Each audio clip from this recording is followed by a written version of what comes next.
नमस्कार शेतकरी मित्रांनो, शेतकरी कर्जमाफीबाबत अत्यंत महत्त्वाची माहिती आजच्या व्हिडिओमध्ये आपण जाणून घेणार आहोत। आतापर्यंत कर्जमाफी योजनेच्या किती याद्या प्रसिद्ध झाल्या आहेत, कोणते शेतकरी अद्याप यादीत आलेले नाहीत, अपात्रतेची कारणे कोणती आहेत आणि यादीत नाव आल्यास पुढे काय करायचे याची संपूर्ण माहिती या व्हिडिओमध्ये मिळणार आहे। त्यामुळे हा व्हिडिओ शेवटपर्यंत नक्की पहा। राज्य सरकारच्या शेतकरी कर्जमुक्ती योजनेअंतर्गत मोठ्या संख्येने पात्र शेतकऱ्यांना लाभ देण्याची प्रक्रिया सुरू आहे। आतापर्यंत प्रसिद्ध झालेल्या याद्यामध्ये सुमारे 17,58,000 शेतकऱ्यांचा समावेश करण्यात आला आहे। अजूनही अनेक पात्र शेतकऱ्यांची नावे पुढील याद्यांमध्ये समाविष्ट होणे बाकी आहे। ज्या शेतकऱ्यांचे नाव कर्जमाफीच्या यादीत आले आहे त्यांनी सर्वप्रथम ई-केवायसी प्रक्रिया पूर्ण करणे आवश्यक आहे। ई-केवायसी पूर्ण झाल्यानंतरच संबंधित कर्ज खात्याची पडताळणी होऊन पुढील प्रक्रिया पूर्ण केली जाईल। त्यामुळे ज्यांचे नाव यादीत आहे त्यांनी विलंब न करता ई-केवायसी करून घ्यावी। जर तुमचं नाव कर्जमाफीच्या यादीत आले नसेल तर वाट बघा। अजूनही खूप पात्र शेतकऱ्यांची कर्जमाफीच्या यादीमध्ये नाव येणे बाकी आहे।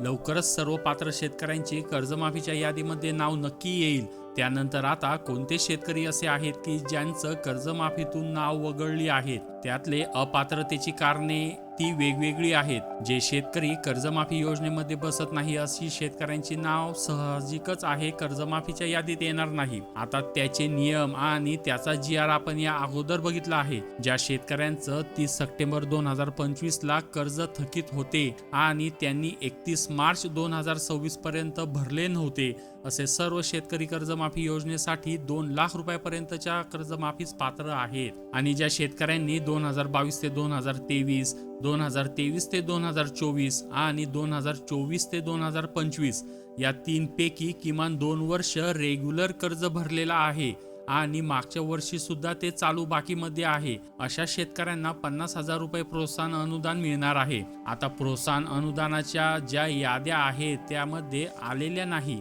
प्रोत्साहन अनुदानाच्या ज्या याद्या आहेत ते या टप्प्यानंतर पुढच्या टप्प्यामध्ये नक्की येतील, तोपर्यंत वाट बघा। आता काय झाले आहे की अपात्र असे शेतकरी या कर्जमाफीतून वगळले।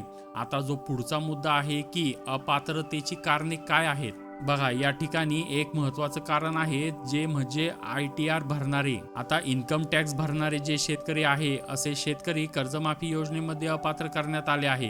म्हणजे तुम्हाला एखादं कर्ज काढायचं होतं किंवा दुसऱ्या कुठल्या व्यवसायासाठी कर्ज काढायचं होतं, त्यामुळे तुम्हाला ITR भरावा लागतो। त्या ठिकाणी तुम्ही उत्पन्न दाखवता 2 लाख, 2.5 लाख, 3 लाख अशी उत्पन्न दाखवतात आणि त्यामुळे तुम्हाला कर्ज मिळायला सोपे होते। परंतु जर तुम्ही 0 ITR भरला असेल तर असे शेतकरी या कर्जमाफी योजनेसाठी पात्र आहेत। त्यांची नाव लवकरच कर्जमाफीच्या यादीमध्ये तुम्हाला पाहायला मिळतील, त्यामुळे ताण घेऊ नका। जर तुम्ही ITR रिटर्न भरला असेल, तुम्हाला इन्कम टॅक्स मधली काही रक्कम भरावी लागली असेल तर असे शेतकरी मात्र कर्जमाफी योजनेतून अपात्र करण्यात आले आहे। जे शेतकरी 0 ITR भरतात, 0 ITR पत्र ज्यांनी दाखल केले आहे, अशा शेतकऱ्यांना काही अडचण नाही। तुमची नाव सुद्धा कर्जमाफीच्या यादीमध्ये नक्की येतील। लवकरच कर्जमाफीच्या सर्व पात्र शेतकऱ्यांच्या याद्या लवकरच येणार आहे, तोपर्यंत वाट बघा। अशाच महत्त्वाच्या व्हिडिओसाठी या चॅनलला सबस्क्राईब करा आणि बेल आयकॉन क्लिक करा। धन्यवाद।